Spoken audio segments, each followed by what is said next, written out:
Guys welcome back to my video. তো দেখতেই পাচ্ছ পিছনে ব্যাগপত্র নিয়ে হলো তুমি রেডি হয়ে পড়েছিলে। তো বাড়ি ঘর ছেড়ে আমি চলে যাব, ব্যাগপত্র গুছিয়ে নিয়েছি।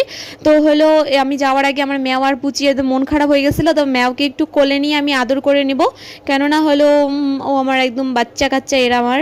তারপর পুচিকে একটু আদর করে নিলাম। তারপর বাড়িতে সবাইকে টাটা বাই বাই করে আমি চলে যাচ্ছি টোটো করে রায়নগর স্টেশনে চলে আসি। আমি ট্রেনেই যাবো, ট্রেনে বাড়ি ঘর ছেড়ে চলে যাবো। তো ট্রেনটা সামনে একটা মাল ট্রেন দাঁড়িয়ে আছে। তারপরে কিছুক্ষণ পরে তো কোথাও যাওয়ার আগে আমাকে টিকিটও কাটতে হবে না, তার জন্য আমি টিকিট কাটার জন্য চলে গেছি। তো টিকিট কাটে নিয়ে চলে আসলাম। টিকিট কাটার পরে 3 নম্বর প্ল্যাটফর্মে হলো গাড়ি ঢুকবে, তার জন্য আমরা হলো 1 নম্বর প্ল্যাটফর্মে দাঁড়িয়েছিলাম। তখন ওভারব্রিজ দিয়ে অন্য পাশে যাবো। তো ওখানটায় কিছুক্ষণ দাঁড়িয়ে থাকার পরে যে ট্রেন 3 নম্বর প্ল্যাটফর্মে ঢুকে পড়েছে। তো হলো এই যে এটা আমার মুহিতনগরের ফ্লাইং ওভার। তো এই ব্রিজটা পার করে এটা দিয়ে যাচ্ছি এখন ট্রেনে করে। বাইরের দৃশ্য দেখতে দেখতে একটু মনটা খারাপ ছিল, বাড়িতে সবাইকে ছেড়ে চলে আসছিলাম। তো দেখছি ট্রেন এখানে ঝাড়টা দিয়ে পরিষ্কার করছে। ট্রেন থেকে নেমে পড়ছি।